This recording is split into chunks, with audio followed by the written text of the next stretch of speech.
Hey guys, this is Aero Uzo here, but my real name is Jalen Uzo Denma.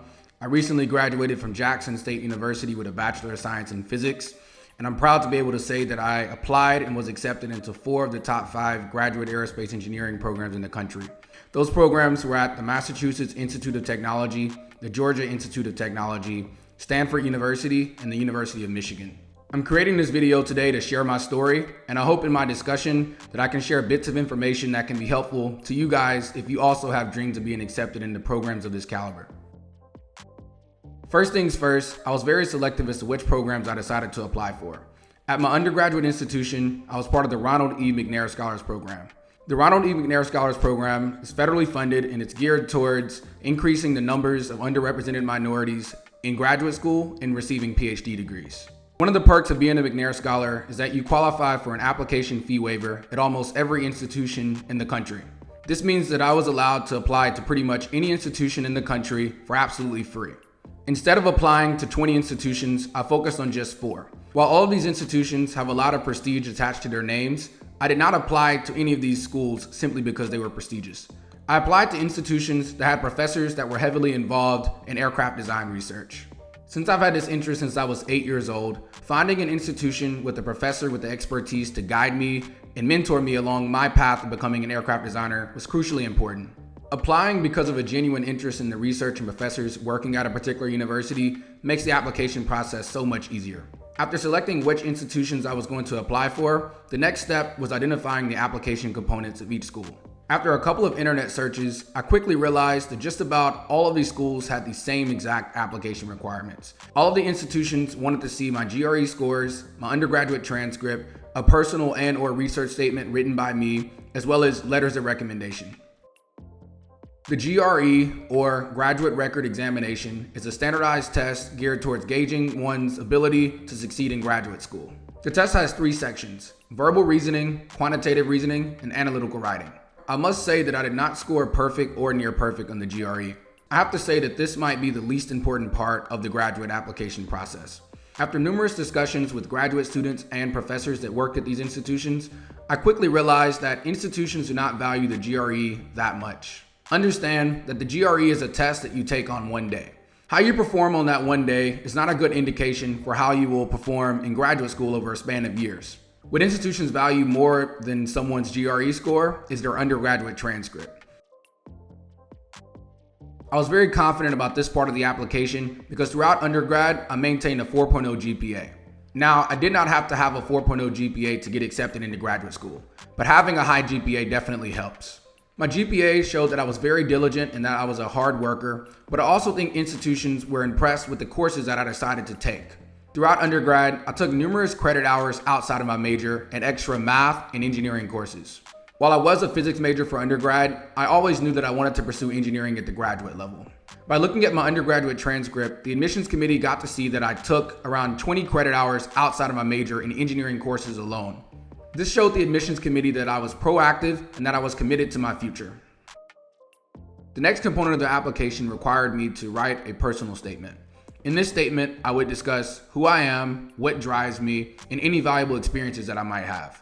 As far as giving the admissions committee a glimpse into who I am, I made sure to show the admissions committee that I was someone that was very passionate about aerospace. Even in elementary school, I would be trying to draw aircraft designs as well as build aircraft structures out of popsicle sticks and hot glue. I made sure to include these details to show the admissions committee that I was dedicated and motivated to pursue a career in aerospace. The next thing I discussed in my personal statement was my research experience.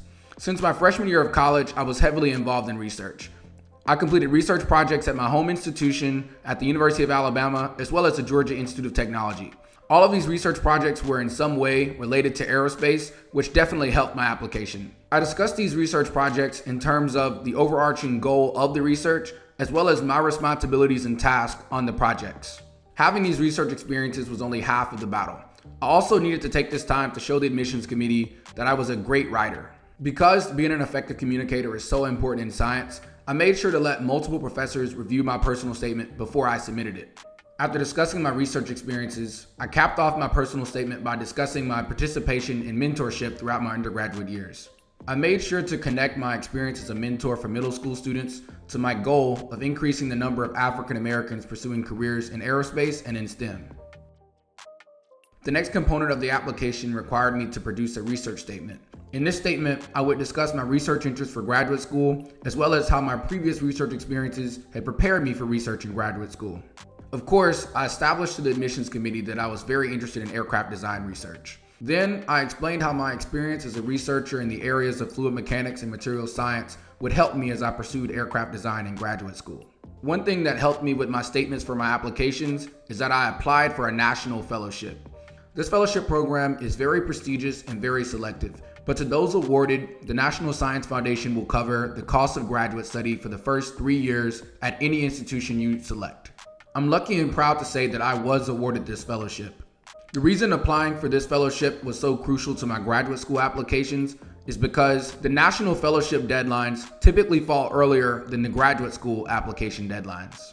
The application deadline for this fellowship was over a month before my first graduate school application deadline. This was key because the NSF fellowship application was pretty much the same as my graduate school applications, but more extensive. Thus, I had an extra long personal statement written and an extra long research statement written over a month before my first graduate school application deadline, simply because I applied for this national fellowship. The last part of the application required me to get letters of recommendation from professors or previous bosses. Basically, the admissions committee wanted to see what people who knew me very well thought about me. I needed 3 recommendations and I chose 3 professors, 2 at my home institution and 1 from the Georgia Institute of Technology. All of these professors were people who had previously mentored me throughout research projects. For the 3 professors I had selected, I knew that they would all write very positive recommendations on my behalf. This was crucially important because one bad recommendation could completely ruin someone's chances of admission.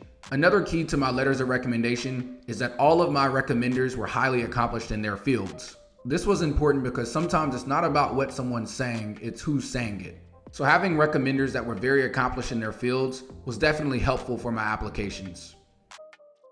So once I had completed all application components, the last thing for me to do was to actually submit my application. I must say that I submitted all of my applications in absolute confidence. I was very confident that I would not only be admitted, but that I would also be offered funding from all of these institutions. If I was not so confident, I definitely would not have applied. I knew that I'd spent a lot of time on my applications, and I knew that I was submitting my absolute best work. For these reasons, I was very confident about the admissions process. I also understood that whether I was accepted into these schools or not, it would not change who I am or what I'm going to accomplish in life. So that's it for this video. Please like, subscribe, and please comment any questions or suggestions you have for me. I'm sure some of you are wondering, well, which school did you actually choose? I'll reveal that in a future video.